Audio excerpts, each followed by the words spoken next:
Good morning, good afternoon, and good evening, wherever you are in the world. Welcome back to the GRDC LMGT3 challenge brought to you by, Driven Minds, and also produced by Driveline Media. As you can see, a bit of a change in the commentary box here this evening. It is just myself for comms here, where we'll be taking you through the penultimate round of the season. Of course, my name is Max Ring. You've seen me all season long, and then we should be in for a thrilling penultimate day where we could see a champion crowned. Of course, we're going to have to wait until after Stewart's inquiries and investigations this evening, but if Zoltan wins both races and he keeps it clean and there's no Stewart's inquiries for the drivers he's battling with in the championship, he could be crowned champion. But we'll have to announce that next week after those steward reviews. But of course, we are here now for the penultimate round of the season. We are here in Monza. It should be quite an enthralling battle around the Temple of Speed. Let me take you through the drivers with success ballast for this evening. We have Zoltan on 45. Sebastian Borgensen with his best performance to date. He's got 36 kilos. His first feature in these ballast rankings, the top 5 from the week prior, of course, these ballasts are. So, 36 kilos for Sebastian Borgensen. Davide has got 24 kilos, of course, newcomer last time out, instantly up at the front of the field, and he has got 24 kilos. Alistair Ramsey with 16, and then Gary Barnum with 8. Should be in for quite an interesting battle this evening. Of course, you got those newcomers. You got Borgensen, who did well last time out in that Ferrari, but it's a whole different ball game now here in Monza. Really try and take those victories and try and take those W's, especially if you're Zoltan Varkonyi potentially looking to wrap up the title this evening. Practice is just about to finish ever so shortly. Course, last time out, Varkonyi did put that one hand on the trophy. He did win both rounds out last time, and it was a very, very enthralling race of that. It was something to really behold. Of course, around Spa, it was all Varkonyi's game. He just got out in front, and in old Zoltan Varkonyi fashion, just flew away. Is that going to be the same result this evening? I do not know, but make sure you stick around to watch it. Practice has only got a couple more seconds left, so we'll be heading over to qualifying view. Of course, the format for this evening, if you are new here, is we have one hyperpole session followed by the first race. Then we go into another lobby to then do a second hyperpole session. Both hyperpoles are 5 minutes. They're private time, so the drivers just get the tracks to themselves. Then it will be followed by another 30-minute race. Both races 30 minutes, 2 races this evening, and it should be quite an enthralling one. Monza, plenty of overtaking opportunities, lots of slipstream to be found, and it should be quite interesting indeed. Qualifying is not everything type of events, but enough of that. Qualifying is now about to get underway. So let's head over trackside now. As you can see, here we are under the lights here for the opening parts of qualifying. And we'll see who will come out on top. Varkonyi, who of course hasn't been the strongest in qualifying, but has still had his fair share of pole positions, take it once more. Or are we going to see somebody else stoop to the top of the times? Of course, we've not got qualifying man Tom Osborne in the field. He won't be here for the rest of the season, unfortunately on holiday, so he cannot attend the final few rounds. But we are about to get underway now. Drivers, of course, just heading around the circuit. Should get about, I would say, potentially 3 laps in around here. But worst case is you'll get 2 stabs at the cherry. And we'll see what these drivers can now do. Of course, Monza, even though it is a very flat-out circuit, you are flat out for a majority of it, still a very challenging circuit indeed. Certainly a track that requires a lot of skill, a lot of courage, also a lot of confidence on your side. So as we're on here with Davide, as he's just setting up for his first attempt. Of course, tyres are a huge factor in these races. See, and oh, sorry, in these qualifying sessions as well. The tyre temperatures such a huge factor. What is going to be able to happen? I forgot to put the game audio on there, but we have got it now. So sorry if you did not hear the game audio for a brief few seconds. We have got it just before we start. Qualifying lap here with Davide. Will stay on board with the BMW as he's now heading into the Parabolica. We'll see what he's going to be able to do. Can he find his way for pole? A brilliant debut in the BMW last time out in Belgium. Got a 4th place and then a podium. Looking to try and back that one up here today. So for Davide, as he's heading down into turns 1 and 2 now. It'll be a late braking move here to the first corner, around about the 150 meter board. Got turned into that first apex, then into the left of turn 2. Try to get a good run out of here because you can head through Curva Grande. It's a long old run to the Della Roggia chicane. So for Davide, he's done quite well so far. Not had any moments in that first chicane. So he heads through Curva Grande now into Della Roggia chicane. We'll see what he's going to be able to do. Best first sector so far coming from Alistair Ramsey, a 36.3 from the Aston Martin driver. But currently around about 3 tenths back is Davide, but it also depends on car setup. Are you focusing on the straights or are you focusing on the corners? That is really where a big difference is going to be made on setup strategies. Now as we head through Lesmo 2 with Davide, now heading down under the old circuit. Of course, this bridge here where the oval used to be that they used to race on. Now heading into the Ascari chicane through the middle sector split. Hendrik de Vries, 37.6, and it still is Alistair Ramsey out in front, 2 tenths up on everybody else this time around. Zoltan Fakonyi, a 37.5 in that middle sector, looking like a driver that could potentially battle with Ramsey for this position, but we'll keep on board with Davide for now. So he's now heading into the Parabolica, the final corner. Starkey elects to go back to pit lane. We head through Parabolica now. We'll get one more run from each driver here this evening. See, as we now see drivers head up to the line. It's Ramsey at 50.1 is the benchmark for Conye, only a tenth and a half back. Where does Davide go? He goes 5th fastest, 8 tenths behind Jordan Biddle. A lovely opening lap there from Alistair Ramsey, puts him to the top of the times. See now what Alistair's doing on this second lap. Can he improve his gap to the chasing pack behind? Or will he just have to wait and just hope nobody else can get close enough? Please, anyone in the chat, please tell me about the audio levels. Of course, my first time producing this season. I don't know if I've got the audio levels right.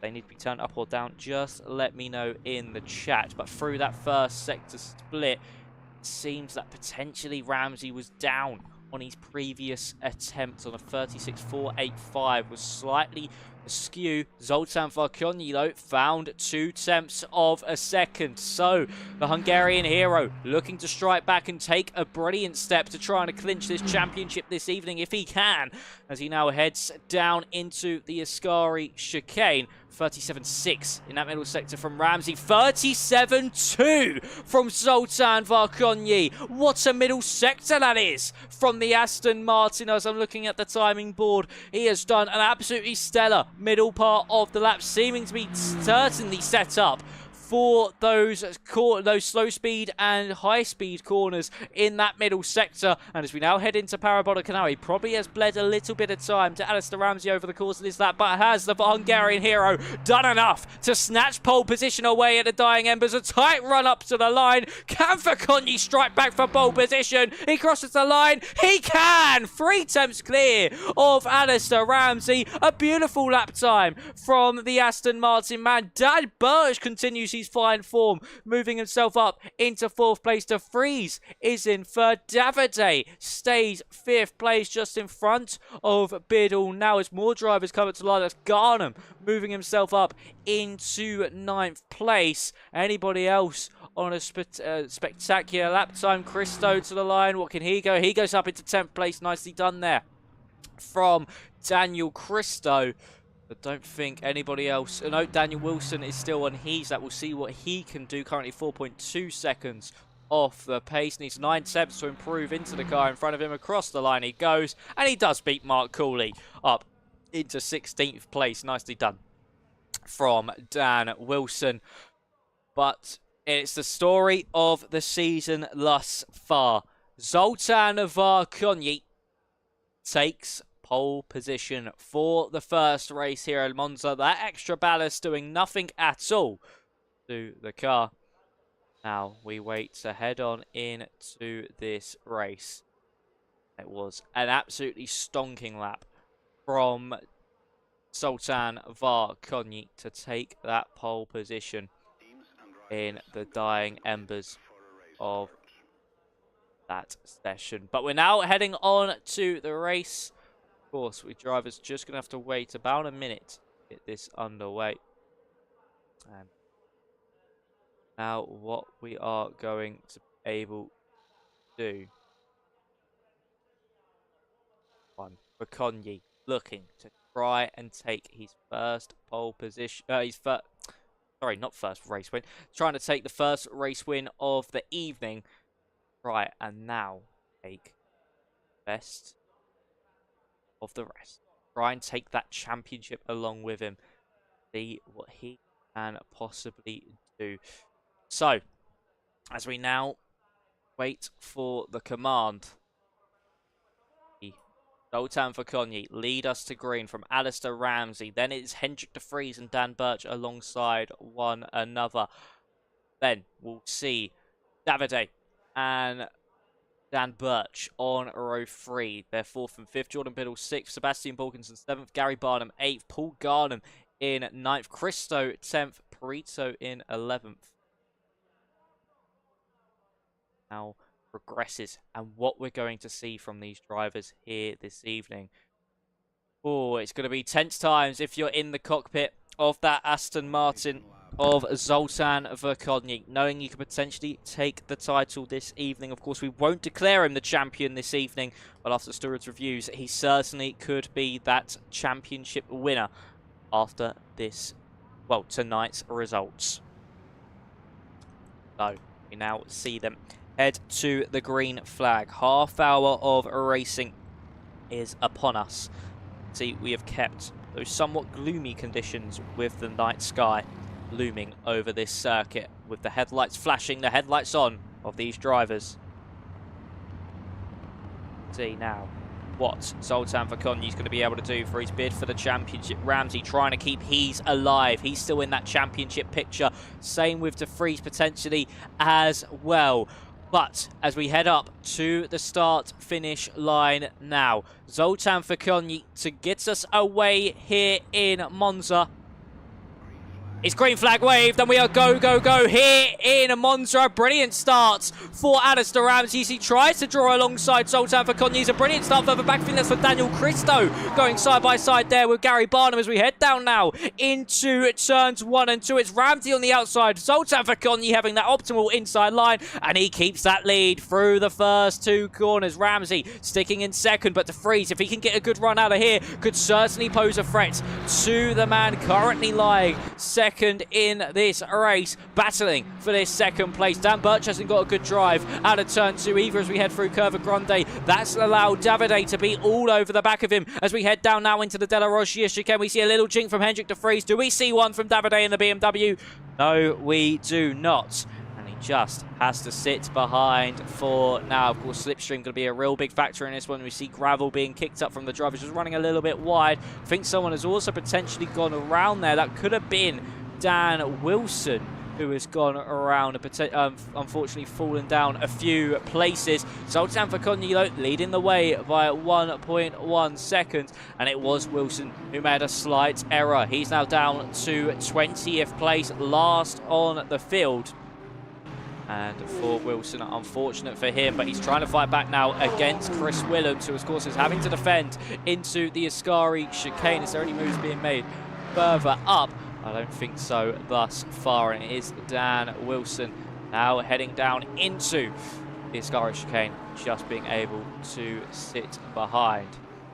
And we'll go back to the front of the field now. As you can see, it is Alistair Ramsey being put under all sorts of pressure from Hendrik de Vries. That gap around about 0.3 of a second, if that's at this point. The gap is closing more and more. He's had a good run as de Vries off of Parabolica, as we now head into turns 1 and 2 once again. Are we going to see de Vries make that jink to the right-hand side? No, but Ramsey does defend. We know he's good at defending his position in these kinds of situations. And there we go. Ramsey once again holding on, but goes a little bit deep, having to park the car through turn 2 and back on the power once more. Is able to get that move done and keep in second place. Lovely defensive driving there from Alistair Ramsey, but these two need to stop fighting if they want any chance of keeping with the Hungarian of Zoltan Varkonyi.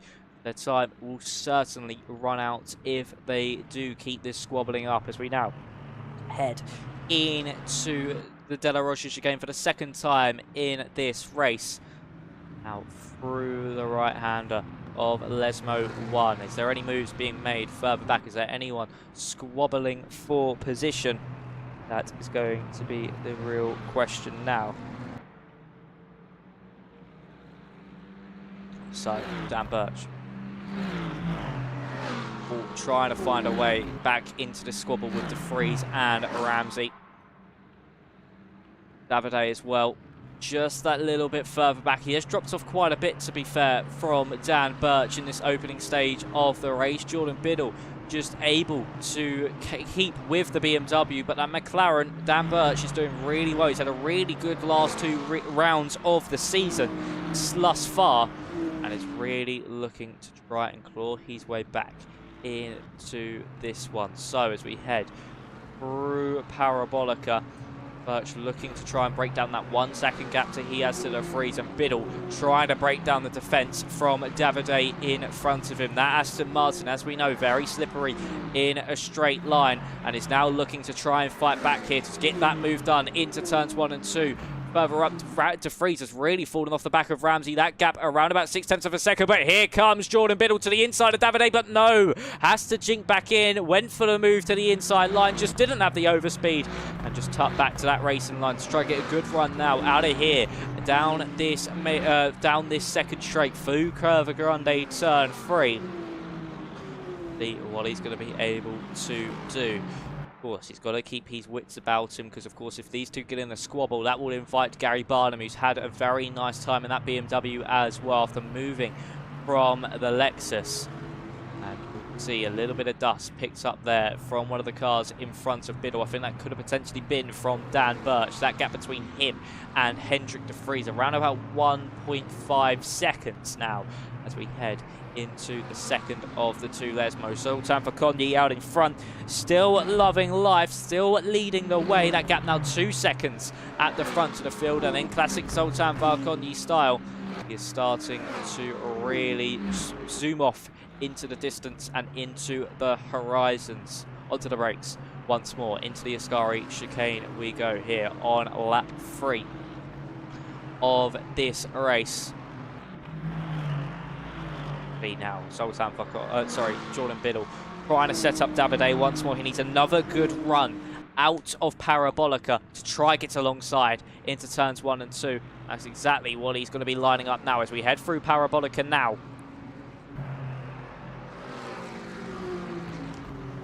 Yeah, good momentum out of this corner. He's nowhere near as close as he was though last time around. That's the real issue here for Jordan Biddle.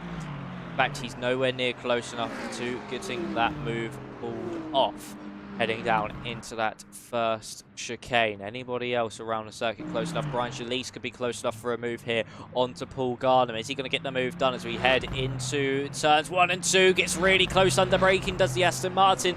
Well, unfortunately for Jalise, not close enough to Barnum as that, Garnham, and unfortunately Sebastian Borgensen had a bit of a moment there. That could now put him under pressure from the Lexus, but he got it cleaned up quite nicely actually, and was still able to keep a decent arm's reach over the Lexus behind. 3 attempts is now that gap between Garnham and Borgensen, so that could be a potential squabble in the making for the lower echelons of the top 10, and that's Jalise under braking, moving to that right-hand side. Just wasn't able to get the move pulled off. Don't know if he was caught out under braking there or tried to go for a surprise attack onto Paul Garnham, but Brian Jalise having to sit behind, and that really did not go well for Jalise to try and get that move pulled off, as he's now getting put under pressure from Jorge Perito behind the Ferrari, looking to try and do everything he can to break into this top 11 and potentially into the top 10 if he's able to get past Paul Garnham as well. Already 7 minutes down in this race, still a long way to go low, and anything can still happen as the laps do certainly tick by. That battle for 5th place between Davide Fasol and Jordan Biddle, still around about that 4/10 of a second margin. Biddle is a lot closer into Parabolica this time around though, so is he going to get that move done into the first couple of corners? We'll keep an eye on Jalise and Barnum as well to see what they're doing in their squabble. Of course, there are many different battles happening around this circuit. Biddle 4 tenths behind. I don't think we'll be close enough for a lunge to the inside into those first 2 corners. So let's turn our attention further back to Brian Jalise versus Paul Gardner. That Aston Martin super slippery in a straight line. Going to look potentially to the right-hand side. Yes, he does. Late darts out to the left-hand side, sorry. And there's a move further back. That's from Craig Starkey, I think, going oh so close over the braking. Outbrakes himself, and Jorge Perito just lucky enough to be avoided by the Mercedes, as Craig Starkey had to go through that slalom chicane. Picks up a little bit of the boarding as well, and in the Aston Martin actually for Starkey has just gone straight on as Jalise close once again to Paul Garnham. Starkey with an unfortunate moment there. That would have been a really nice move if he was able to pull it off. Nothing to be done just yet. Looking at Davide, Jordan Biddle has actually been able to get by at some point around the circuit while we were focusing on that battle further back. So Biddle now up into that top 5. Davide a little bit wide as well. Out of Les Mode 2. See what the BMW can do to try and fight back. Of course, in that beautiful blind steam livery. Of course, what the likes of Jimmy Broadbent, Steve Alvarez Brown, Misha Chaldero and all use in the Nürburgring races they do. And it's a beautiful livery on that BMW. See Biddle running a little bit wide as well, out of the Ascari chicane, and that could invite the BMW to potentially go for a attack. We'll have to wait and see. Though 4 tenths is their gap further back. It's 2 tenths between Garnham and Jalise. Perito also sticking his nose potentially to the inside. He is always going to try and pick up the scraps of this battle as that Ferrari driver. So Jalise has to keep his wits about him. Sometimes the best form of attack is defense, but Perito is actually closing up to the back of the Aston Martin quicker than the Aston Martin's catching up to the Lexus as we head down that main straight now. Perito to the outside line. It'll be Jalise potentially looking to the inside of Garnham to try and keep this position. No, he will not. It's Perito late on the brakes. They're so close to contact. Somehow the Ferrari's not gone into the back of the Aston Martin, but Garnham runs wide. This could be the opportunity, the invitation to the Aston Martin to try and get that move pulled off now as we head down into turns into the De La Roche chicane. Jalise all over the back of him, just under a tenth separating the Lexus and the Aston Martin. He's pulled alongside enough. There's a little bit of contact between the pair, and the Lexus still just able to hold on. Brilliant stuff from Paul Garnham, and that's actually invited now Perito onto the back of Jalise, as Jalise got a poor run out of De La Roche chicane and was still not able to get by. So these 3 still squabbling tooth and nail for position, trying everything they possibly can to fight into this top 10. And we are now going to see if anything can be made from Jalise into the Ascari chicane.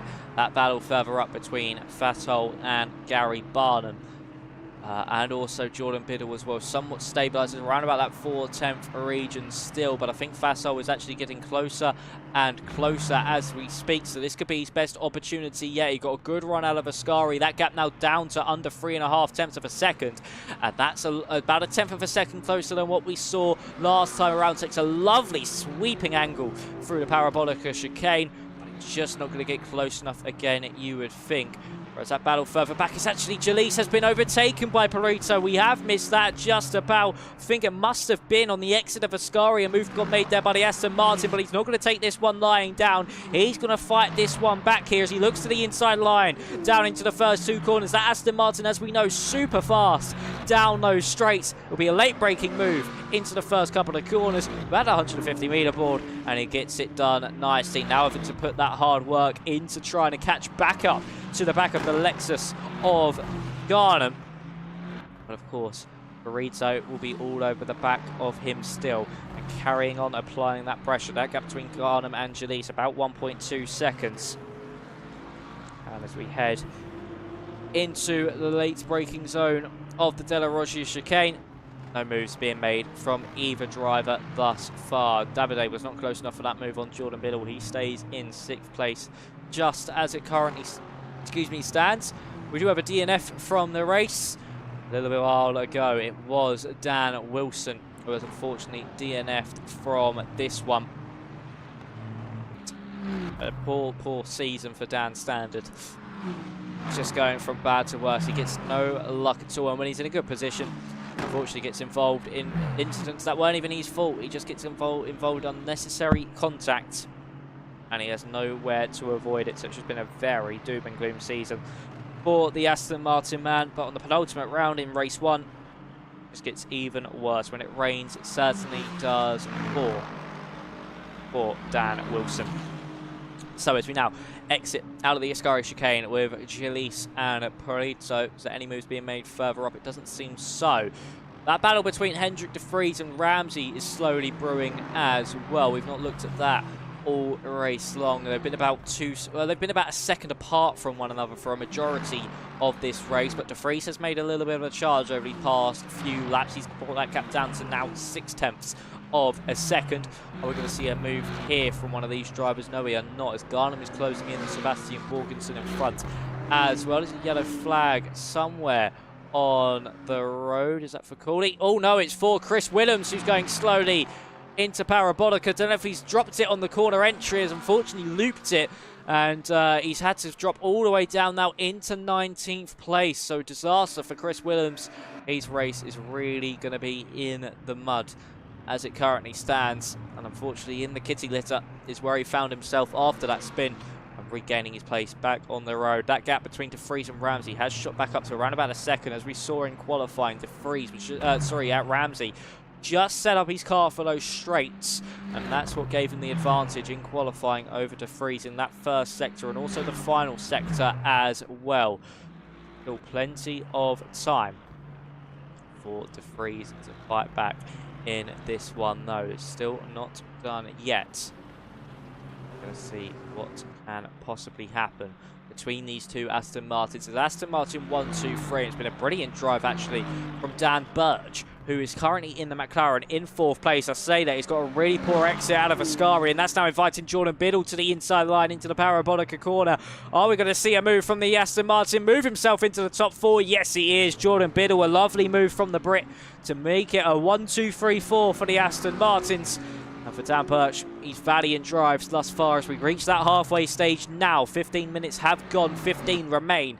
Unfortunately come to an end, and he's now going to be put under some pressure from Davide behind. So is he going to try and fight back against the Aston Martin, though? In that McLaren, you can see just in the middle of the road, Biddle places his car. Birch late on the brakes, just not late enough, with Davide getting closer and closer as we tip by. Still nothing being made of it thus far.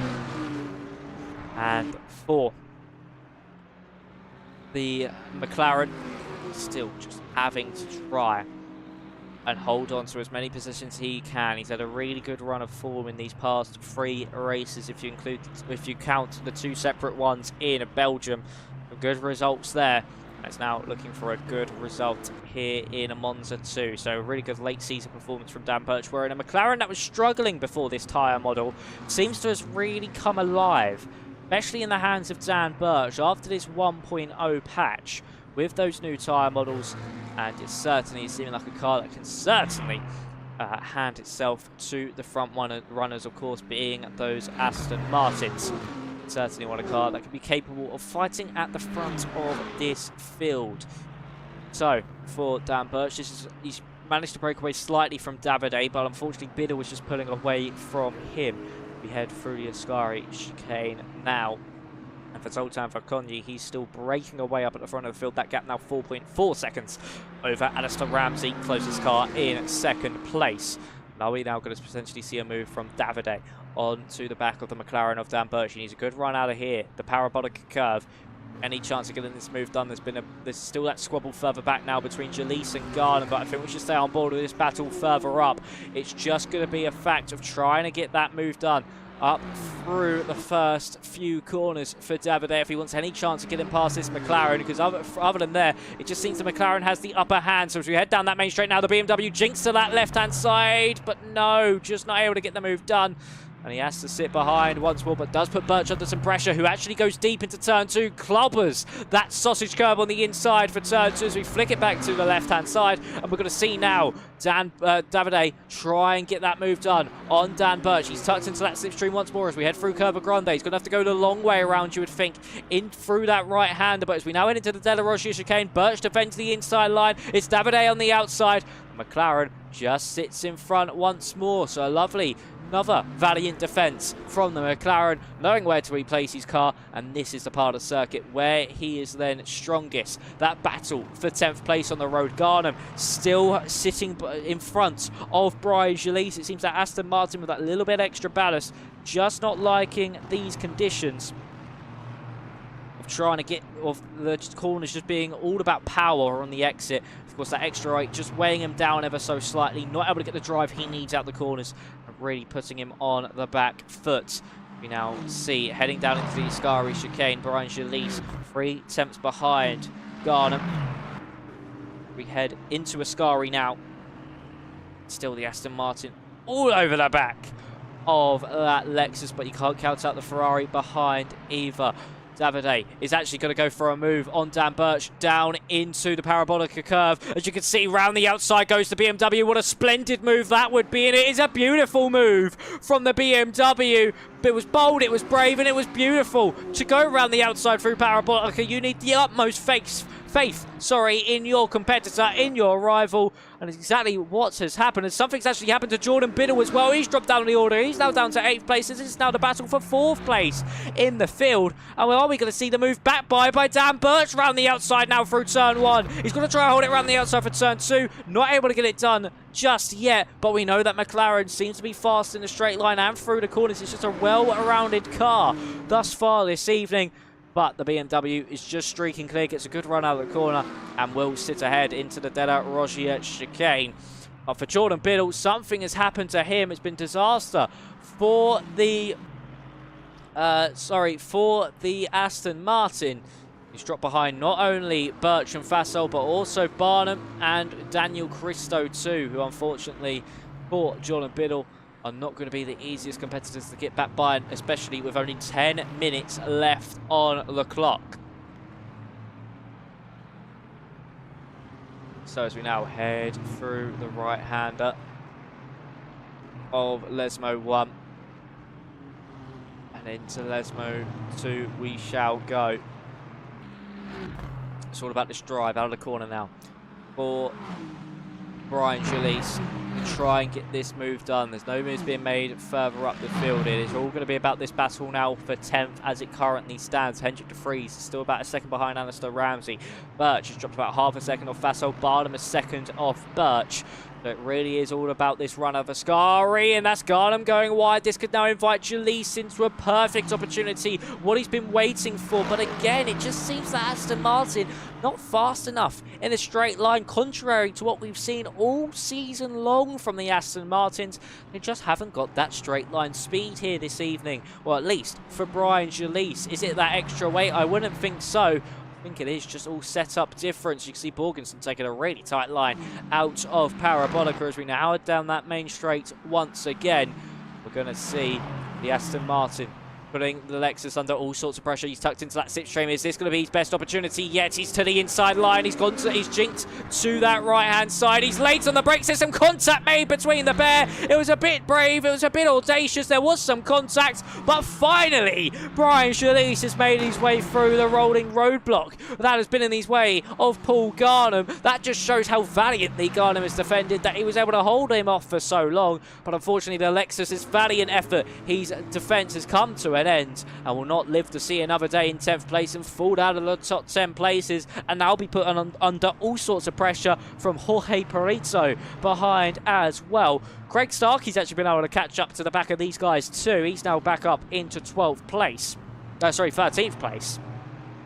And is looking to see what he can do in the terms of things. So as we head through the right-hander once more of Lesmo 2. Is there going to be any moves made here or further up through the field? It doesn't seem about further up. Everyone about a second apart from one another, the closest being, of course, that McLaren of Dan Birch. But that gap is extended by about 3 tenths from this time last lap. So as we head through the left-hander. And now into the Ascari chicane. That's got him going really wide. That's opened the door perfectly for Perito. He's always good runs out of the Ascari chicane. He's to that left-hand side. It's the Ferrari driver. Is he going to get the move done nicely through Parabolica? Of course, another driver that needs utmost favour, needs a Bowman. There's some contact made between the pair. A little bit of rubbing, a little bit of banging. And unfortunately, Garnham goes round. Brilliant avoidance from Starkey as well to slam onto those anchors and keep his car in good nick and not collect the side of the Lexus. But unfortunately, in the space of a lap for Paul Garnham, has been 2 incidents that have unfortunately dropped him out of all sorts of contention, and he now drops out of the top 15 and he drops down into 19th place and is DNF'd from the race as well. So our second DNF of the evening in race 1 unfortunately come the way of Paul Garnham. So Alistair Ramsey, see what he can do. Of course, he's 6.1 seconds behind Zoltan Falconi, the Hungarian, surely out of reach now. Not going to be in the picture for any sort of battling for that race lead, but we still potentially could have that battle for second on with Ramsey versus De Vries, who seem to squabble over places everywhere we go.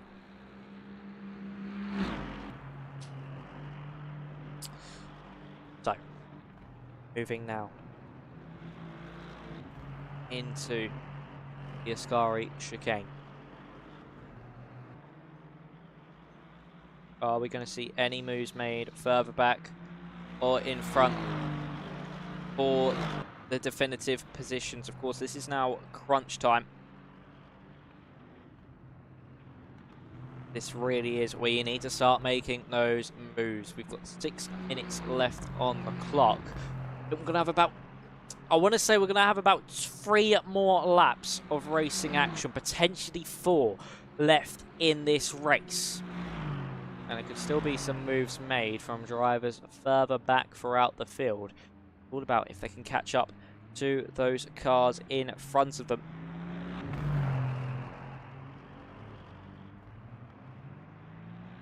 As we exit out of the first 2 corners. That gap between Ramsey and De Vries around about 1.4 seconds. So it seems that Ramsey has started to put his foot down and has been able to gain that gap over Hendrik De Vries in the first part of this lap at the very least, compared to the his sister Aston Martin car. Of course, in that lovely Red Bull livery is Hendrik De Vries. All about further back. Daniel Christo all over the back of Gary Barnum. Dipped a wheel into the gravel as well. Did the BMW. Barnum has really took to the BMW nicely. As I mentioned previously, he of course switched to it last time out in Belgium, and it was a very good move indeed. Now constantly squabbling for some top 5 positions. The same can be said for Dan Birch as well since this update too. They both have really liked this new tyre model, and for, of course, Gary Barnum, the new car as well, because of course each chassis is very different to each other. Each car drives completely different to one another. He is certainly gelled with that BMW rather nicely indeed. Runs a little bit wide though, as I say that through Ascari. Going to cross the line with about 4 minutes left on the clock. So yeah, I think we're going to get another 2 more laps out of this one, potentially 3. It all depends how Zoltan Vakoni feels, you would think, on what's going to be done here for position. So LMGT3 is that gap now 0.8 of a second between the pair. He is starting to bring that gap down to Alistair Ramsey. We know he needs to start bringing that gap down if he wants any chance of fighting for that second place. And that Red Bull livery, Aston Martin heads through the right hand of the 206 machine, fighting with his Aston Martin teammate. This is a track where you'd expect those Aston Martins to be quite dominant. Of course, at the whoa, 1, 2, 3, 4. Now currently in a 1, 2, 3, and it's been 3 real standouts of the season. The 3, you could say, best drivers, along with the likes of Tom Osborne and Biddle as well, of the season thus far. The most consistent drivers always fighting at the front of Vakoni, Ramsey and the Freeze. And for Brian Jalise, as we can see here, he's been able to close up to the back of Sebastian Borgensen to move himself potentially a place higher in this top 10. Be a nice addition to his race if he can. I've been stuck behind Paul Garnham for oh so long. But Borgensen will not take this without a fight. He did brilliant strategies in Belgium last time out to get that ballast added onto the car. You can think potentially what he could have done if he didn't have that ballast added to the car this week, if he carried on that momentum from Belgium. But he still is in a top 9 position. Highest he's really been all season long, constantly. And he's still driving really, really well in that Ferrari, even with that extra 36 kilos of ballast on the car. It's a huge smash behind for Jorge Perito, who spins straight off the road. I think he took a little bit too much curb out of the Ascari chicane, or dipped a tyre onto the gravel, but the car went airborne, did about 3 360s, and unfortunately for Jorge Perito, that is going to be his race over and done with. You can see huge suspension damage. The car is crabbing all over the road, and we are going to get 2 more laps out of this one.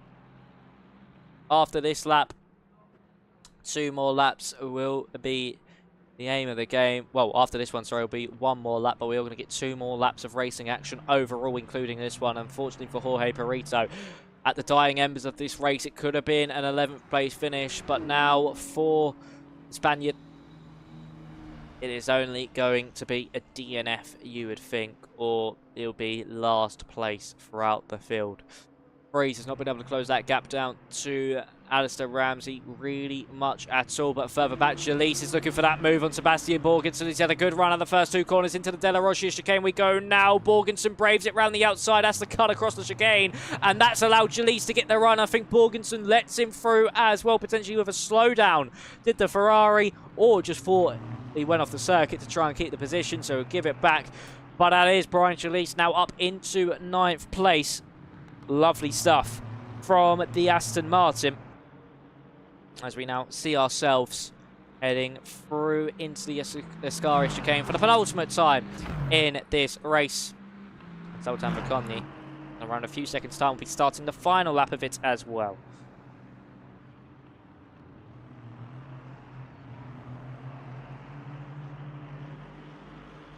So as we now start potentially that final lap, Borgensen all across the gravel there on the exit of the Ascari chicane.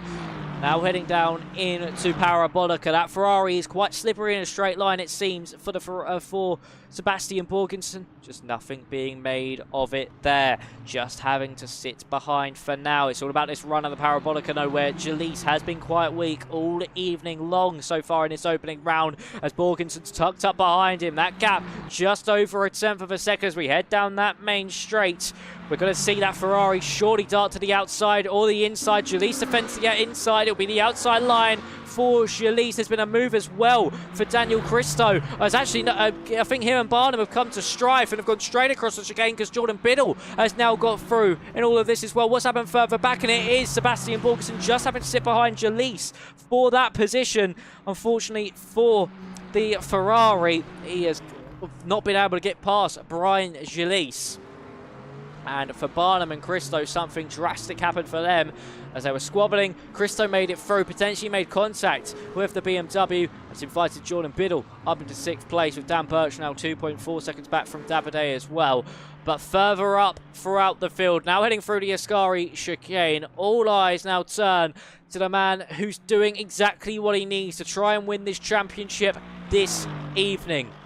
Of course, he needs to win both races to at least potentially win the title before Stewart's reviews, but this exactly is how he would want to kickstart his evening and kickstart the way he wants to win the title. The Hungarian hero is back on form. He won the last 2. He wins again. He makes it 3 in a row here in Monza. A brilliant drive from Zoltan Varkonyi. It's back to status quo here in LMGT3 Challenge, and he then takes that race victory from Alistair Ramsey in 2nd place. Hendrik de Vries will end off the first race in 3rd. Davide 4th. Dan Birch in 5th. Jordan Biddle will cross the line just about in 6th place after his dramas, as well with Barnum and Christo's dramas in 7th and 8th. Ryan Jalise in 9th. Borgenson did get that top 10 spot just from Craig Starkey, who's in a new car of that Aston Martin for this evening. Franklin Stegning in 12th, Fordham 11th, Fazuri 14th, Coma in 15th, Cooley will be 16th, and there will be Chris Williams in 17th. Rounding out your field, he did manage to get back out on the circuit, all but a lap down. Jorge Prieto, who gets that 17th, and actually no, he gets Chris Williams actually at the line somehow. But for Jorge Prieto, unfortunately, that big shunt ruled him out of that one, and for Paul Gardner and Dan Wilson, late with your unfortunate DNFs, but it's Zoltan Varkonyi back on top once again. Exactly what he needed to do. And Hendrik de Vries said he needed DRS in this race behind Alistair the whole time within a second. If it was F1, he could have got the move done, but unfortunately here in the LMGT3 Challenge, unfortunately for him, not able to get that move done without that assistance. But for Zoltan Varkonyi, it's back to status quo. Exactly what he needed. If he wants to win the title tonight, he needs to win both races. That is before Stewart's review, of course. So he will still be a provisional champion if he does just that. Still, exactly what he needs. And even then, he could potentially still put one hand on the trophy after this evening anyway. Out in Sebring, where we will finish off the season. That was a brilliant drive from Zoltan Varkonyi. And these championship rivals, de Vries and Ramsey, bringing up in the rear as well. So, of course, what a performance that was. Action all throughout. And welcome back to the commentary room. Let's have a quick digest of what has just happened. Of course, we're going to be getting into the second lobby ever so shortly. A pretty uneventful race at the front for the top 3, you could say. But for the drivers further back, the likes of Jalise, a very eventful one. Plenty of battles throughout that field. Jordan Biddle, Davide, Dan Birch as well, even at the kind of higher parts of the top 10. Were certainly fighting tooth and nail for their position. Dan Birch has really been a standout over these past few rounds. He's back on form once again. He's really loving these tyres after the tyre update, and that McLaren has truly come to life in his hands. Could he potentially find the podium or even a 4th place finish? Go one better than he did in the race here this evening. That is certainly going to be on everybody's lips, and the same could be said for Zoltan Varkonyi. Can he put himself in a provisional championship victory? But first of all, we'll need to see what qualifying has to hold. It was a stonking lap in Hyperpole 1. Hyperpole 2 will be coming up shortly after this little break. Make sure you stick around. You don't want to miss it. I'll be back ever so shortly. See you in a little while.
Welcome back, ladies and gentlemen.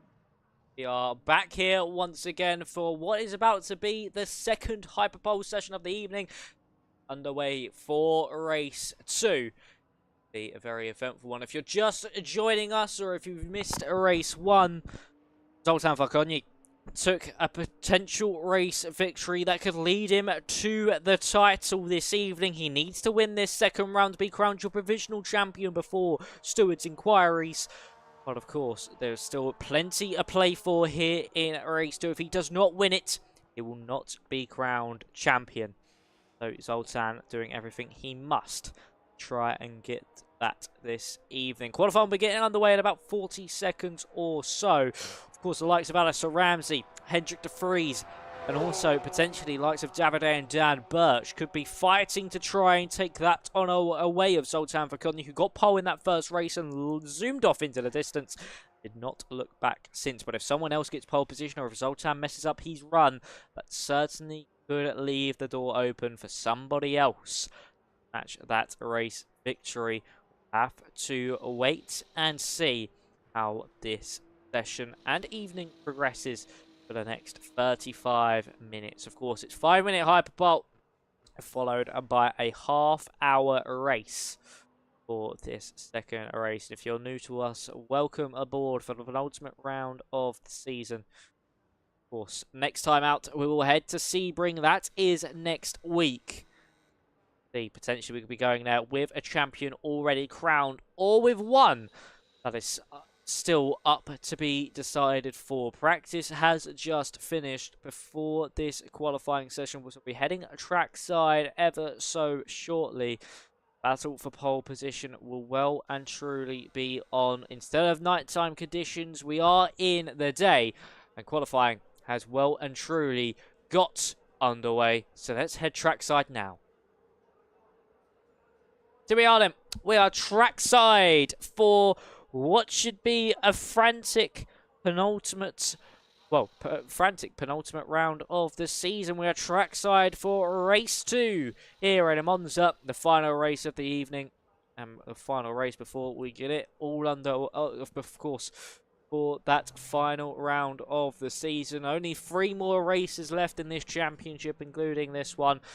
Certainly is crunch time if you want to pick up potentially your first race win or another of the season. And talk about someone trying to get another, it's GRDC, who finally was able to be the bride after a superb drive in Texas under pressure from championship leader Zoltan Vakoni. Can he do the same here in Monza? That is certainly going to be the question on everybody's lips. It's going to be if he can get another victory, or before we head out into the States next time out, will he get that victory there, with Vakoni, of course, potentially having nothing to lose into that round. But, of course, we'll still have to wait and see. These drivers, of course, now preparing themselves for this next outlap and for the qualifying to begin. So we'll get 2 stabs at the cherry each. Drivers that have elected to come out onto the track will now be looking, potentially trying to take a pole position away from Zoltan Vakoni after a stonking final lap. Saw him 3 attempts clear in the first race. Of course, we said he likes those night times, those duskier, those darker conditions, and it's certainly to pay off once again here now in race 2. It is sunnier, it is brighter. Drivers that potentially might have been a little bit weaker in those conditions. Now here, the sun's beating down on them. Certainly see themselves fighting for positions further up the field and maybe bringing that fight to that Hungarian of Zoltan Vakoni. Out of Parabolica we go then with GRDC. This can be a very crucial lap to just get your session underway and be the first driver on a lap to get the session underway. So this will be the benchmark time when we cross the line for everybody to look out to, but everybody's times will be coming in thick and fast as we head through turns 1 and 2. A little bit of apex curve there from both of the sausage curves, and it's dipped him out wide a little bit on the exit of turn 2. That's going to affect his run a little bit through Curva Grande into the Della Rossi chicane, one of the more crucial points of the circuit where you need a good run out of the corner before. So we head through the right-hander into the Della Rossi chicane. Let's have a look at the gaps. I'll let you know the intervals, who is quickest through sector 1, and it's seeming like Hendrik de Vries thus far, a 36.4, a beautiful first sector, a little bit wide again through the Della Rossi chicane from the Aston Martin as he heads through Lesmo 1. 2 temps up on Zoltan Falconi currently is Hendrik de Vries, and only a few hundredths up on his rival Alistair Ramsey. So we now head through Lesmo 2, a little bit too much apex curb, and once again in the gravel, just attracted to that kitty litter at the moment is that Aston Martin, the Dutchman, trying to do everything he can to snatch this pole position away. You can see how much he's pushing the limits of that Aston Martin through the second sector split now. What are those split times going to be? And it swings back into their favour now of Alistair Ramsey, a 37.6 from the Brit. He's 40's way back compared to a 37.699. It's a 37.667 from Ramsey compared to De Vries. Zoltan Falconi, a 36.9, but we know he takes those first laps a little bit slower, just generate a bit of tyre temperature, then he starts to attack. So as we now head through the right-hander of Parabolica, De Vries now on his way up to the line. This could certainly be the benchmark. This could certainly be provisional pole for the Aston Martin. Up to the line we go. What's it going to be as he crosses the line? Hendrik De Vries, a 1 minute 50.8, but Alistair Ramsey just snatches it away in that final sector. A big improvement from Ramsey. 300ths clear of his fellow Aston Martin compatriot as Falconi shoots to the top of the times. A stonking final sector from, and the middle sector as well, sorry, from Zoltan Falconi. He's at 36.9 in that middle sector.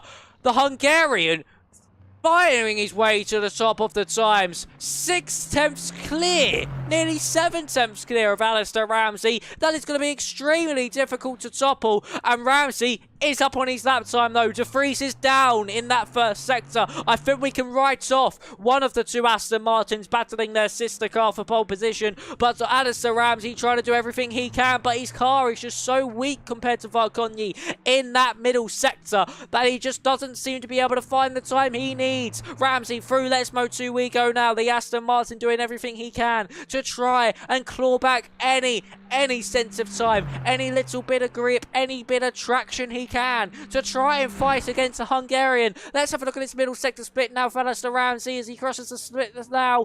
37.5, 6 tenths down still on Zoltan Falconi, who's going ever quicker through the first sector. He's 2 tenths up on his previous lap time. He's down in the middle sector by about 2 tenths as well, so it's all evened out at the front of the field for Falconi. Buck and Ramsey at least get closer to the back of Zoltan Falconi, or is it just too little, too late as we head up to the start-finish line now? Alistair Ramsey has done everything he can to try snatch pole position away, but it just won't be enough, you would think, as we cross the line now. Hendrik de Vries up into second, but Ramsey fights back. He gets that second place back. It's Dan Birch into 4th, Davide into 5th. It's Brian Jalise now 6th. Biddle has come into the pit lane. Same with Starkey and Borgenson as well. Has Falconi gone even quicker? He has! Zoltan Falconi, the first driver to break the sub 1 minute 50 barrier, a 1 minute 49.996. A brilliant lap time from the Hungarian to extend his grasp, to throw down that gauntlet, to say, you can jump a little bit closer to me, but it doesn't matter. I can jump even higher than you even imagined, said Zoltan Falconi to the rest of the field. What a qualifying performance again from your championship leader. That is the lap of all laps from Zoltan Falconi. And what a performance that was. Now heading into race 2. Zoltan Falconi is eyeing destiny. Of course, he will still be our provisional champion once we head off air tonight. But after Stewart's review, if you are in the Discord, you will probably see if he is or not the champion of the season. It could still boil down to Sebring. We've still got half hour of action left to go. But we do not know what will happen. And it could still be anybody's game. Verconyi could make an uncharacteristic mistake while leading. You can never know. Something could happen, a technical fault for one of these drivers. Anything can really come and bite you in these races. But your order is as follows. It's Zoltan Verconyi on the front row of the grid from Alistair Ramsey in second. Hendrik de Vries in third. Fourth place is Dan Birch, followed by Davide in fifth. Brian Jalise in sixth. Gordon Biddle is in seventh. Craig Starkey is eighth. Chris Lowe ninth. Then it is Sebastian Borgensen in 10th. See as well. Gary Barnum in 11th. Stagning in 12th. 13th Garnham. 14th is Cooley. Will be 15th Mark Coma. Eero Vaziri in 16th. Fordham 17th. Wilson 18th. 19th will be Williams. Jorge Perito, who had that big shunt in race 1 near the end, will round out the field. Formation lap has started. So we are getting underway here. The driver's now heading to that green flag. It's Zoltan Verconyi, the Hungarian hero, once again, who will lead us to green. Let's see what he's going to be able to do. Can he get another brilliant start off the line? We'll have to wait and see.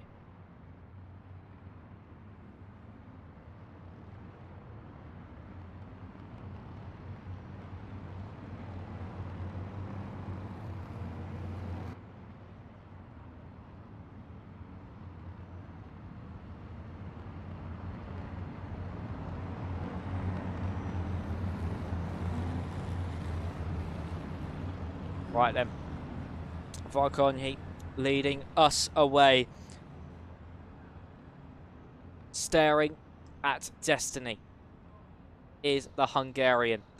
When will the green flag wave? And it goes now. We are green here in Monza. It's been a lightning launch from Alistair Ramsey. And also everybody else. Verconyi caught napping. He's dropped down to 5th, potentially 6th by the time we reach that first corner. A brilliant start by Alistair Ramsey and co. As we head down into that first corner, 3 wide is Verconyi, Biddle, and also Jalise, all side by side as they head through that first corner. Some contact made, and that's Jalise sent into a spin. And unfortunately, Verconyi has to cut straight across the chicane, but he's down to 6th place. A disastrous start for the Hungarian hero, who's trying to claw back and trying to fight into this championship procedure to win it here this evening, but he's got a mountain to overcome and climb up. As you can see, Dan Birch now under pressure from Davide, who's under pressure from Jordan Biddle in all of this, while we focus on Zoltan Verconyi. But it was a lightning launch from Alistair Ramsey and co, which dropped Zoltan Verconyi into that situation. And we can potentially also see now Verconyi understood its investigation with that contact with Brian Jalise as we head through Les Mode 2. But a disastrous start for your championship leader, who might have just seen his championship winning hopes here in the penultimate round go up in smoke. We were green in Monza. We are still green in Monza as we head down into the Ascari chicane, and we now have a heavyweight fight at the front of the field. It is Alistair Ramsey versus Hendrik de Vries, who is going to come out on top. Will it be Hendrik or will it be Alistair? Two drivers that have been tooth and nail squabbling all season long. See what is going to happen between the pair.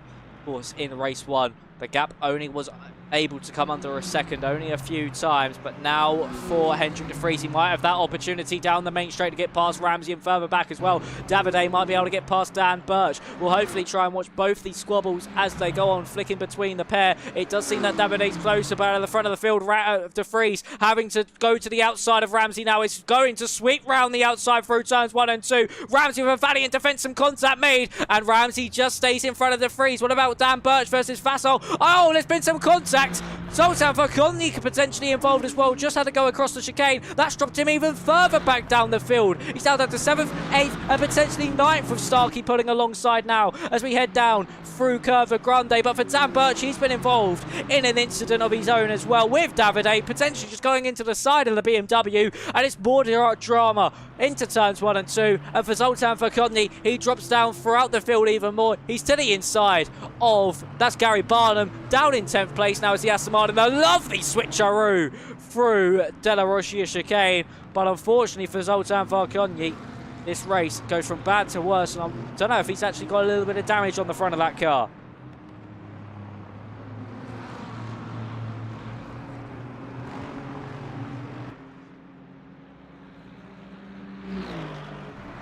So, as we exit out of Lesmo 2, that battle further up for the race lead is 4/10 of a second. As there's a move there from, I think that was Starkey onto Brian Jalise, or Brian Jalise onto Starkey, one of the two, and it seems that the Jalise has just come out on top of. That's really put Starkey on the back foot now, as he's being put under all sorts of pressure from Zoltan Varkonyi, who's actually being put under pressure from the BMW, and Gary Barnum is looking to the inside line. Here comes Gary to the inside of your championship leader. This is the first time we've really seen him squabble all season long. The BMW holds his nerve to the inside line through Parabolica. It'll be the Aston Martin sweeping round the outside, and Barnum, we see that BMW was very quick in the straight line just then out of the Ascari chicane. As we head down into turns 1 and 2 now, across that start-finish line we go to start lap 3. Varkonyi just streaking that little bit further clear. He's got the slipstream off his teammate Craig Starkey in front of him, but don't count up Barnum on the brakes. But unfortunately, we'll just have to sit behind. There's nearly 3 wide further back. That's between Barnum, Iro Vazuri, and Mark Cooley as well. And then we see Iro Vazuri coming out on top in lap 1. And he moves up into 13th place. There's many a battle going on throughout the field as Borgensen versus Perito is now raging on for 16th place. Sorry, it's the 2 Ferrari cars going side by side through that right-hander of Curva Grande. Who's going to come out on top? I see Perito's actually got a little bit of damage on the front of his car. Same with Borgensen as well. Unfortunately for Perito, Borgensen is able to hold on to that place. Davide and also Jordan Biddle have broken away from the pack and are just a little bit of their no man's land at the moment. 4.4 between the pair and 2.1 between Davide and the front two. Talking about the front two, look at this now. Hendrik de Vries all over the back of Alistair Ramsey. This is a fight for the race lead. Now, out of Ascari. You can see such a good run there for Hendrik de Vries compared to Alistair Ramsey. As you can see, he tries dummying to the outside, goes to the inside, but Ramsey was wise to it, but he tries sweeping it round the outside once more. He had to elect to this line. Ramsey gave him no other choice, but de Vries one's ride. De Vries one's ride, and unfortunately for the Aston Martin and the Red Bull colours, he's going to have to wait, you would think, for another opportunity to arise itself. He unfortunately ran wide out of the corner.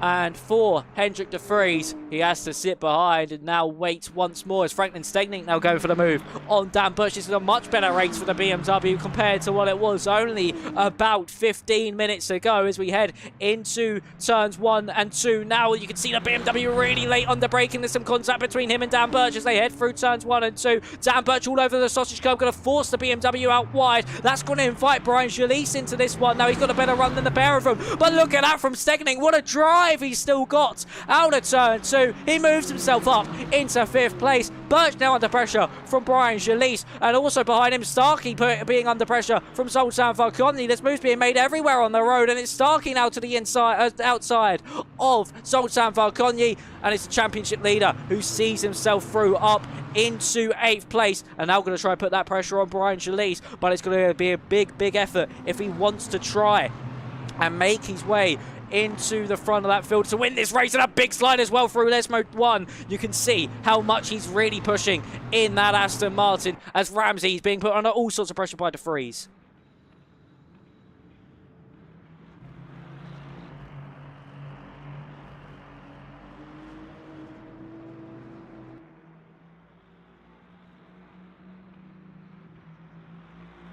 So as we exit out of Ascari, Hendrik de Vries all over the back of Alistair Ramsey.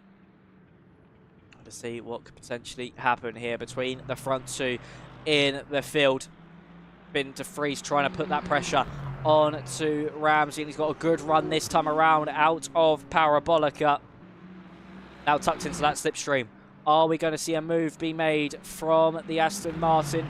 On the Aston Martin, should I say, but from the Dutchman on the Brit. He's really tucked into that slipstream. He's got a lovely amount of overspeed. Sloops to the outside line, lays on the brakes. A beautiful move from Hendrik de Vries if he can get it slowed down, but no! Has to cut across the chicane, and unfortunately cede that position once more. And that's another mistake in this battle from the Dutchman as Ramsey sees himself in the lead for another day. Further back, is there any moves being made? It doesn't seem so thus far But look at Dan Birch all over the back of Franklin Stegnick once more as we head through Curva Grande. I just don't think he's going to get close enough. And something must have happened to Jordan Biddles. He's dropped an over to 3 seconds back from Davide. Unfortunately, is now being brought into this battle as well.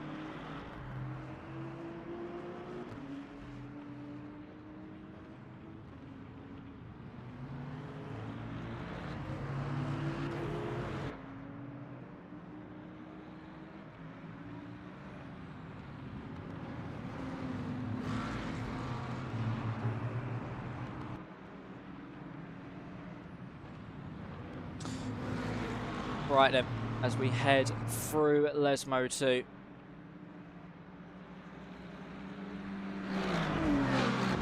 We're going to see what will happen now.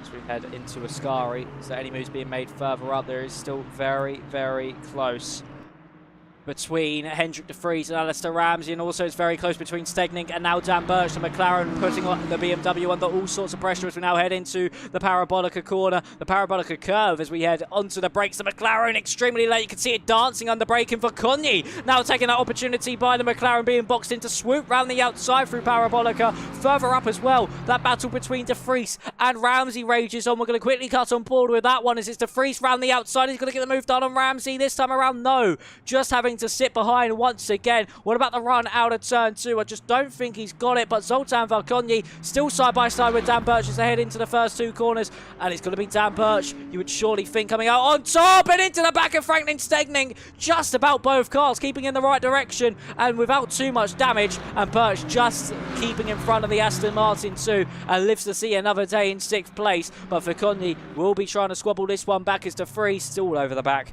of Alistair Ramsey, and nothing being made again. Some real frustration will be coming from the Dutchman.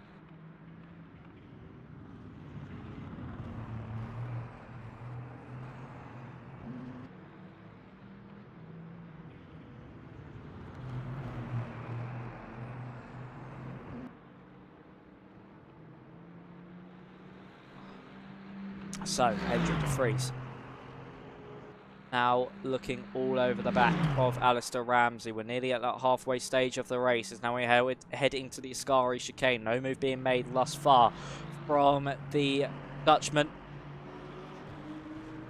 Good run out of Ascari. Could potentially do the dummy move. He did only a few laps ago. As you can see, he's closer than he has been before since that moment down into Parabolica. Is he going to look to the inside line? Yes, he does. He finds that gap to snooker himself down the inside. There's a bit of contact between the pair.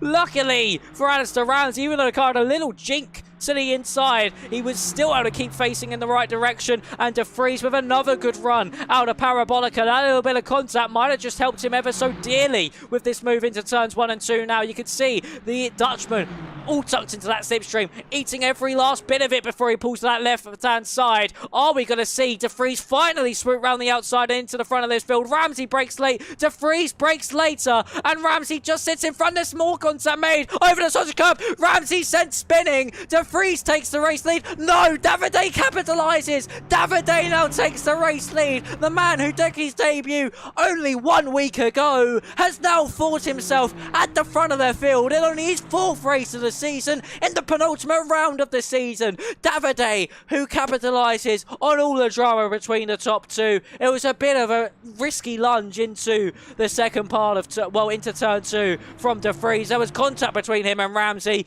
and for Davide, he now snatches that race lead away, but de Vries and Ramsey will both put up one hell of a fight against him.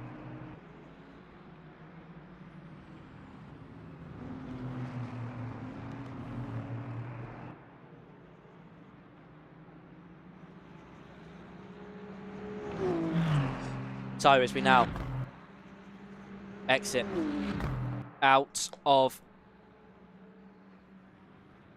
down into the Ascari chicane now, should I say. Zoltan Valcogni all over the back of Franklin Stegnick. This could be another driver ticked off his list. The BMW's on the inside. It's the Aston to the outside. It's a brilliant corner to sweep round the outside of, because it then favours into your corner, and it certainly does for Zoltan Valcogni. Up into 5th place.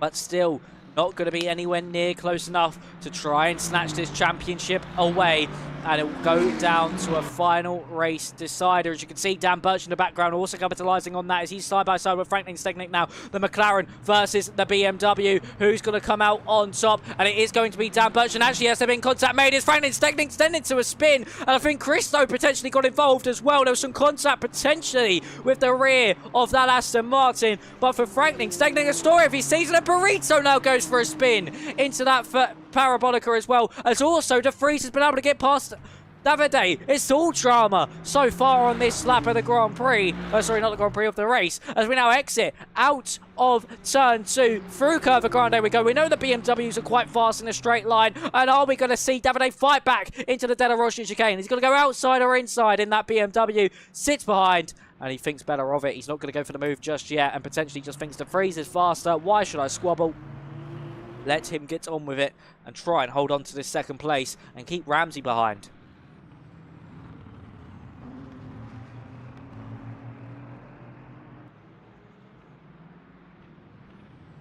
So, through Lesmo 2, you can see Davide trying everything he can, using a lot more of the track than Hendrik De Vries on that last occasion. There's Franklin Stegnick round again, I think. Unfortunately, yes, it is on the exit. Oh, well, in the middle, should I say, of the Della Roche chicane. I think also Daniel Christo's involved, and Christo's off, and he's out!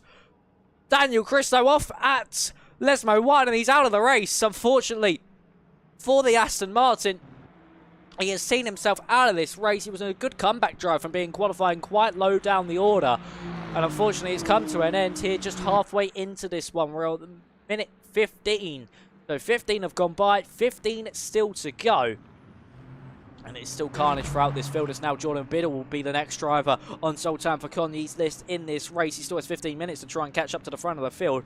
The question is, though, is he going to be enough? But we do know an angry driver is a fast driver. We can certainly tell the Hungarian will be angry at what has just happened, as he's now forced his way back up into 4th place. He's passing Jordan Biddle as we head down into turn 1. Or is he? Biddle still fighting this one back down into turns 1 and 2. Of course, being a lighter car, will be able to fight it. And no, just lets off and sits behind. Zoltan Falconi being given a lifeline there by Jordan Biddle. I think Biddle just doesn't want to be brought into that chasing pack behind, and will just elect to sit in that slipstream for now and follow that race leader along.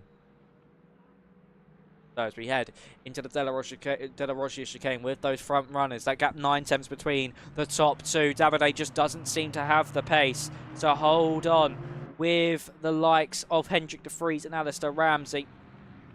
Unfortunate to see for the BMW, who's done so well.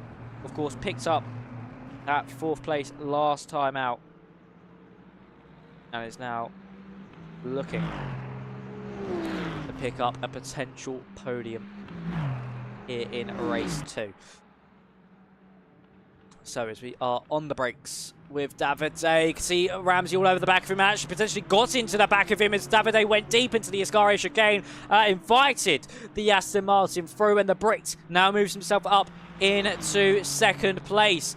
Now the hunt begins. The hunter becomes the hunted. Of course, we have seen De Vries really try and close down to the back of Alistair Ramsey.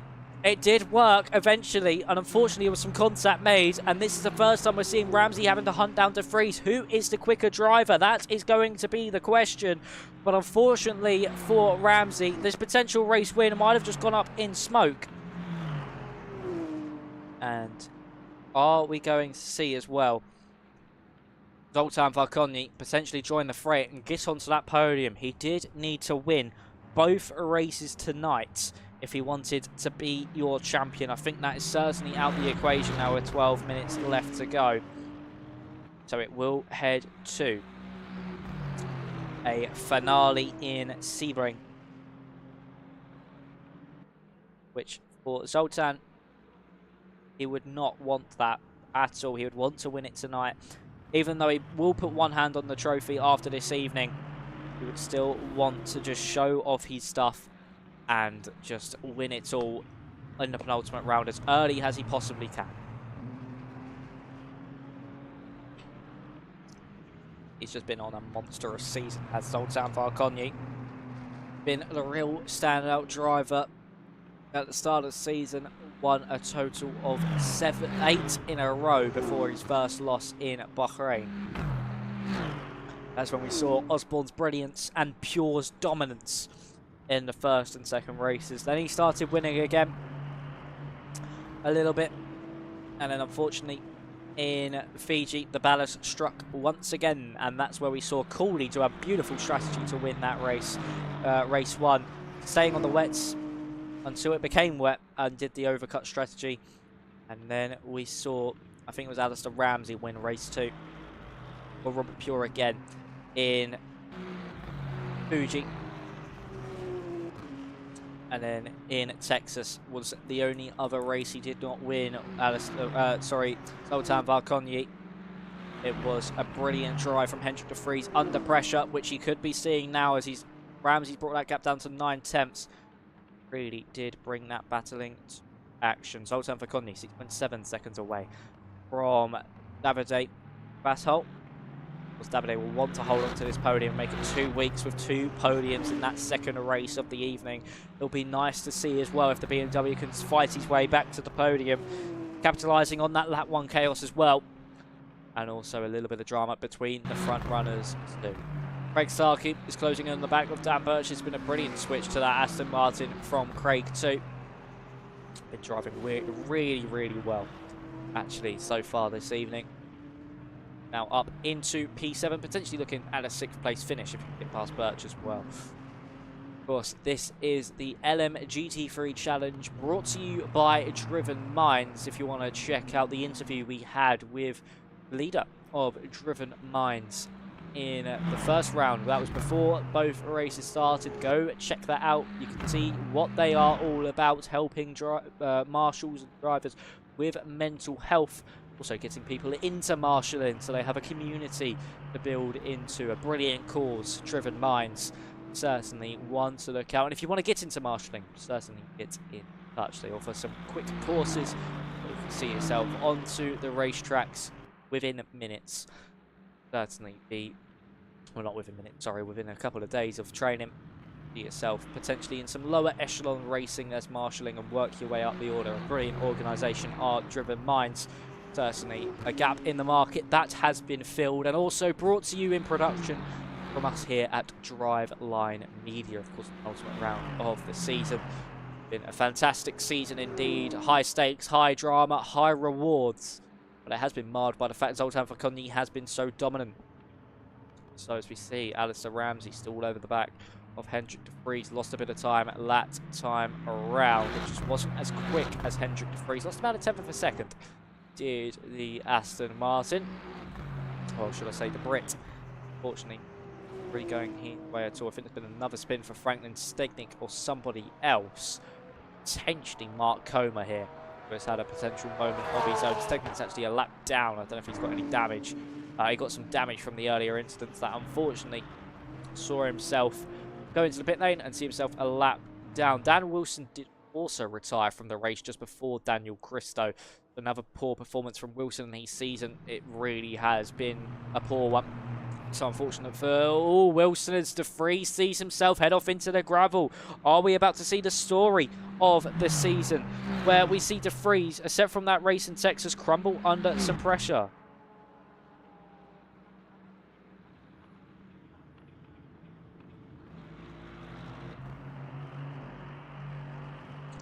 Alavascari, that gap down now to 0.8 of a second, so it's been a 2/10 switchback into the favour of Ramsey, and potentially could drop down to 7 by the time we finish this lap here this evening. 7 minutes 45 seconds are going to be left on the clock.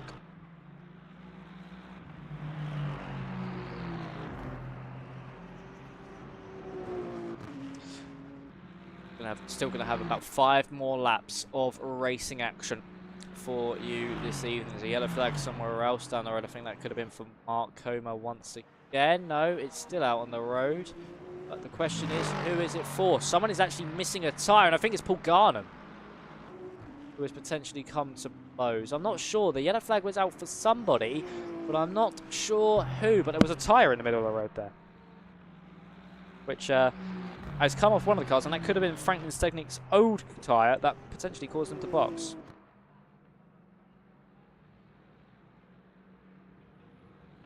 So, on the brakes into the De La Rocha chicane once more. Jorge Perito, something's happened to him. He spun through Parabolica.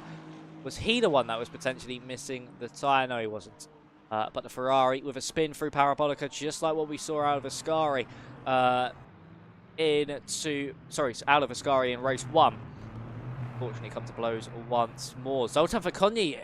It could have actually been Zoltan Verconyi who brought out the yellow flag, as he's actually dropped behind both. Sorry, not both, but Jordan Biddle here as he's looked to the inside into Lesmo 2. There's some contact made between the pair. There's a little bit of a twitch from Zoltan Verconyi as well as they head side by side down the next straight under the old racetrack, the old oval, and into the Ascari chicane. So down the straight we go. Biddle on the inside, Verconyi on the outside. We saw Zoltan pull this move off before, but Biddle streaks in front. He's just able to pull in front, and Zoltan's Verconyi's championship certainly up in smoke, and he is not going to win it here this evening, definitely. That is it written off entirely, and he's now squabbling with Jordan Biddle as we head into the Parabolica curve. That's given Davide a sigh of relief. That gap 9 seconds between them with only a few more laps to go. It certainly has worked into his hands beautifully, and I'll be looking to try and hold on to another podium, his second podium so far this season, and only his second meeting and his 4th race. So he's got a 50% podium rate as Davides. We now see Zoltan Verconyi tucked into the slipstream of Jordan Biddle, heading into the the right-hander of turns 1 and 2. It's a beautiful dummy to the inside, but just not close enough under braking to get the move done, and this is inviting Greg Starkey into all of this too. And now out of turns 1 and 2. There'll be slipstream fest through Curva Grande. You can see 5 cars in this battle. And into the De La Rocha chicane. Is anyone close enough for that move? No, they are not. Having to sit behind for now, but Biddle gets a poor run compared to Verconyi's good one. It seems Verconyi's so strong through the De La Rocha chicane. He's looked to the inside through Lesmo 1. Nothing being done there.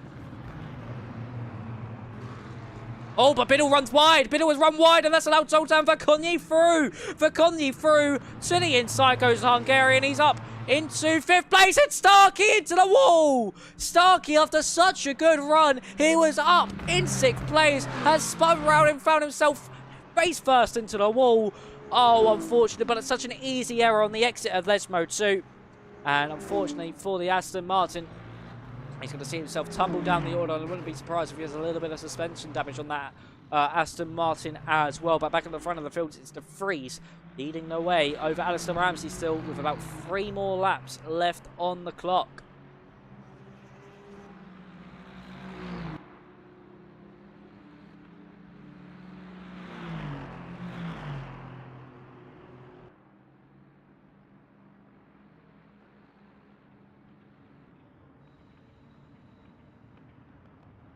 So, into the first couple corners with Hendrick Freeze. No one really close enough to make a move into those first 2 corners anywhere on the road.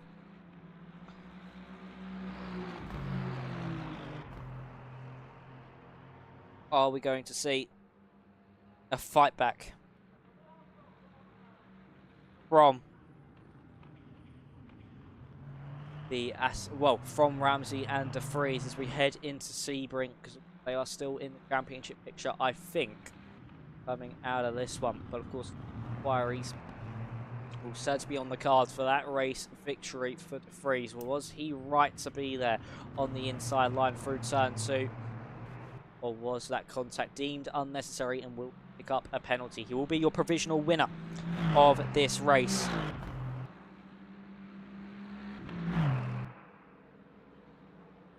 Ramsey, though, will not give up, and he will certainly want a penalty going to the Dutchman.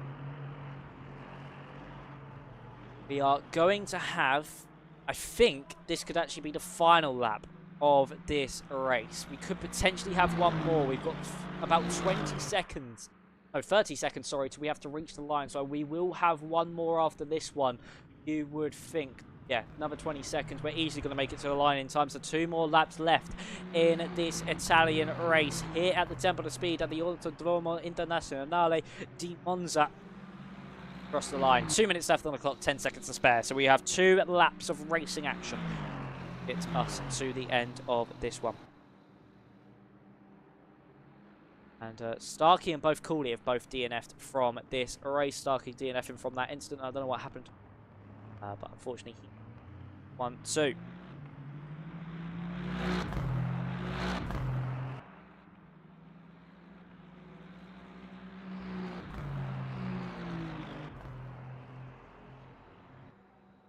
as we head through Curva Grande. And in to Bella Roche chicane. Is anyone ready for a move further back? Doesn't seem so. The gaps are kind of quite sparse, except from the one between Biddle and Birch, but Birch is not really close enough. That's the closest battle on the circuit as it currently stands, though. For Jordan Biddle and Dan Birch squabbling over that final place in the top 5. They're a really solid result for Dan Birch this evening, even if he doesn't get to that top 5. 2 place finishes and certainly what he would have wanted. Really has worked well with that car this evening. That McLaren just working wonders. That update. So as we head through Ascari with Hendrik de Vries once more. It has been a race of certainly drama, high stakes and attrition. This has been the story of the season, where there's always been drama, but not really the story of the season with Zoltan domination in this race. That's the only thing that's been missing. Race 1 was the status quo. Unfortunately, before we even got back to normal possession, it has come to an end. Will it be de Vries or will it be Alistair Ramsey who comes out on top? Of de Vries has started that final lap of this race, but let's have a look at this battle between Biddle and Dan Birch. Jordan Biddle is looking to try and hold on to this 5th place, whereas Dan Birch looking to go for his first race victory of the season. The race victory of the season? First top 5 of the season. Dan Birch all over the back from as we head into turn 1. Will he go for a late lunge to just try and throw the Aston Martin offline? It doesn't seem so for now. So as we head through turns 2 and 3, we're back on the power once more with the pair of them. Dan Birch in that Marlboro McLaren, arguably the nicest livery on the grid. It is just such a gorgeous car, fighting his way to potentially top 5 glory. And this has been a resurgent past 2 weeks for the McLaren, and brilliant momentum to take on into Sebring. So we look to the outside line with the McLaren just not close enough from Birch to get the move done on Biddle. But is Biddle going to get a good run? Yes, he is. He just gets a nice enough drive out of the Della Roggia chicane and into Lesmo 1. Birch just can't get close enough for now. So as we head through Lesmo 1, Biddle really been struggling through the 2 Lesmos. Is this finally going to be Dan Birch's opportunity? We'll switch to the front of the field to watch de Vries cross the line ever so shortly. Dan Birch now exiting behind the Aston Martin. He's pulling to that left-hand side. You think, no, tried the right-hand side, but will certainly look to the outside.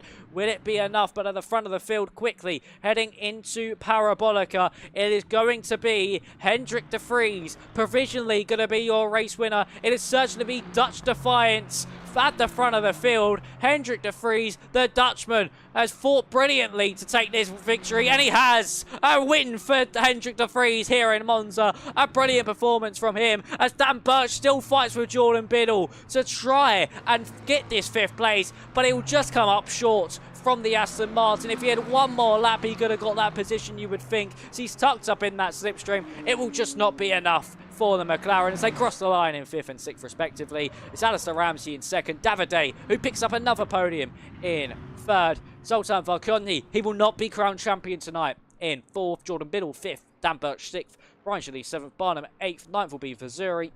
There'll be Fordham, Borkinson, Chris Williams, Paul Garnham, Jorge Perito, Mark Coma, Franklin Stegnick, Craig Starkey, Mark Cool. Oh well, Franklin Stegnick will round out your finishes, and then it'll be Starkey, Cooley, Christo, Wilson, rounding out your finishing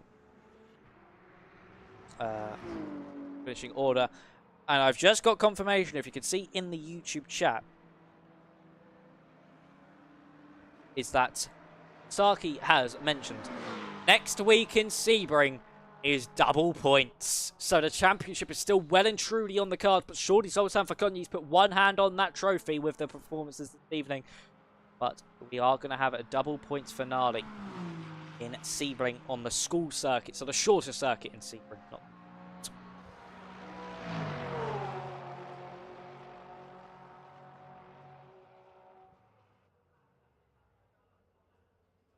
That has been the end of a fascinating evening of action.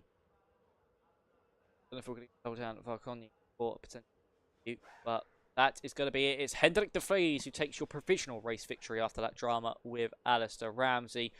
Step away from trackside. Welcome back to the commentary booth, ladies and gentlemen. I am here once again. Beautiful face. But yeah, what a drive from Hendrik de Vries to take his second victory of the season in the space of 3 weeks. We wouldn't have thought that at the start of the season. We would have thought he wouldn't have had the bottle for it. And potentially be under some investigations as well for that one. But we do have now Zoltan Varkonyi in for an interview. See what Zoltan will have to say. My first time producing this, and it's my first time using Discord to produce. I'm hoping to be at home.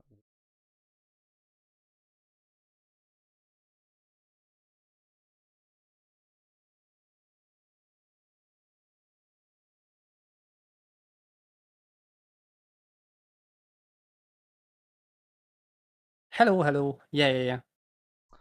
Well done, Zoltan, on that first race. Well, of course, fortunate in race 2, but just talk us through the evening as well. Okay. Yeah, the first race, I mean, the first quali and the first race was perfect from my side. I was expecting more damage in the car. I mean, in terms of ballast, but it's not happened. So yeah, it was very positive. But I know if I'm losing the first place and I need to follow somebody, it will be kill my whole front. I mean the front of the car, and I can't really follow anyone so close with that car. So yeah, that was the most important thing for the first race. Just make sure the first corner will be perfect, and after that, just controlling and managing the whole race. And yeah, that was happened. And after that, the second race, I mean, the second quali was okay again. And for the second restart was a disaster for me. I was, yeah, my Fanatec wheel was froze in the starting procedure. I was panicking. I was spamming the pit limiter button. And when I was pressing that button, I was turned down the engine as well at the same time. So I'm starting with safety car engine mode as well in a late move. I mean, late pit limiter engaging. And yeah, after that, yeah, just a disaster. And yeah, in the field, I feel I need to gamble more in the braking distance because I'm very confident in the braking distance. And yeah, some of the guys are fighting in front of me, and I bump somebody behind. So yeah, it was not a very good race from me.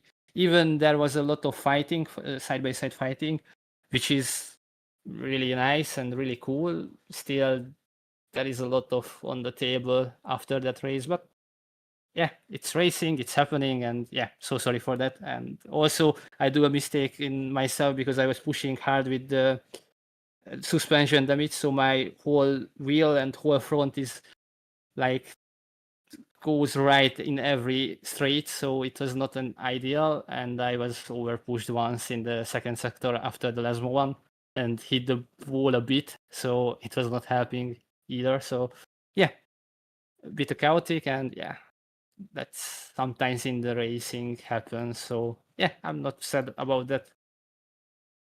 Yeah, it was very, I mean, very pointsy, should we say, from yourself, Zoltan. And I mean, fortunate how things happened in that race and in that second race. I was going to ask you about what happened at the start there, and Fanatec will up. Just of course, with that suspension damage in race 2, how difficult was it to keep the car on the road? How difficult? Generally, I mean, the top speed was there, and I'm not losing so much on that. Because yeah, the suspension damage was came from the really that's just a racing incident when we are free wide in the turn one after the bad start, and the guy is just sandwiching me in the middle, and yeah, that's the car is get this damage in there, and yeah, for the whole race, I mean, top speed wise, it's okay completely, but for example, in the last corner and also in the Lesmo exit, it's very, really tricky because the car was really understeery, and one point the car front is biting more and just goes from very big understeer to big oversteer. And there was, I think, 3 or 4 moments when I almost lost it, and yeah, I need to completely break my arms, but still, yeah, I managed to keep it together. So yeah, that's it. That's the bad effects of this. But yeah, it's okay still managing well. I mean, I expect a, a penalty because of the turn one incident from me. Yeah, it was on my side. So sorry for the guy. I was waiting for him as well, but I know I'm already uh, made his race in the bin. So yeah, he's losing 3 or 4 position because of me as well. So yeah, sorry for him. But yeah, that's my whole second race. But still, it's amazing to finishing there. If after the penalty, so we will see where I will finish. But I think it will be top 10 still, basically. I guess, yeah.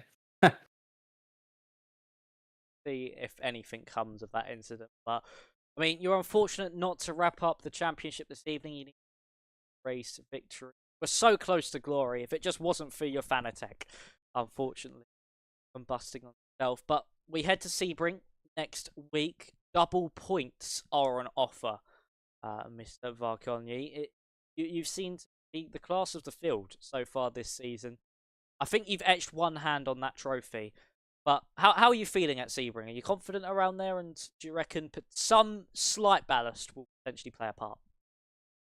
Sebring was my second best and favorite track. I mean, in the past, it was my favorite track, but at the moment, it's not the best, but the second one in my heart. So I was really looking forward to it. And yeah, it will be hard because the first race will be the school layout. I mean, the shorter layout. And yeah, that will be also tricky because we can. I mean, uh, now I thinking about that, but I think it's helping me a bit with this disaster second race because the weight penalty will be not as big as, if I'm winning. Okay, if I'm winning, I was finished the championship, but no, that not was the case. I mean, Henrik and Ramsey still, yeah, they are so fast. I mean, you can see that in the first race.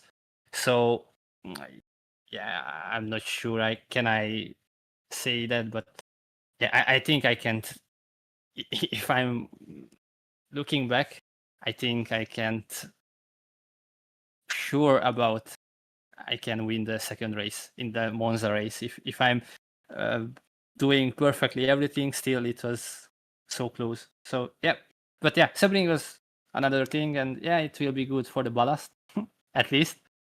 And yeah, I'm looking forward. But for the normal layout, school layout is not my field, to be honest. Or forte? Zoltan, but yeah, well, good luck for next week. You're in that title battle. We do presume, I think, of course, provisionally, we've got one hand on the trophy. You just good for results. Come out on the layout. Let's hope the best for you, Zoltan. Your season has certainly deserved the championship if you get it. So, thank you very much for joining us this evening. Celebrate that race one victory, and hopefully, we'll see you next week as the champion. Yeah, thank you, and see you in the next week. Bye bye. Lovely to hear from Zoltan Varkonyi, our race winner in race 1 and our championship leader heading into this final round of the season where double points are on offer for both races. Certainly one to watch. Stream will start around about 8:30 standard time, and we'll see who will come out on top. I don't know if it will be just me or if Joseph will be back next week. We'll have to wait and see for that one. But certainly tune in no matter what. The championship's on the line. It's finale day on August the 11th. Next Monday. Be there or be square. My name has been Max Ring. This has been the LMGT3 Challenge brought to you by Driven Minds and by Drive Line Media. Make sure you tune into next week. It is going to be an absolute classic. Thank you all very much for watching. And also tune in quickly, actually, on Wednesday to the World Challenge. That is also another brilliant championship. We also get to see myself alongside Ben Sapsford for some more racing action this week here in the GRDC. But other than that, thank you all very much for watching. Your support is highly appreciated here. So we'll see you next week. Who will be your champion? That is the question all want to know. And we'll find out next week. So goodbye and see you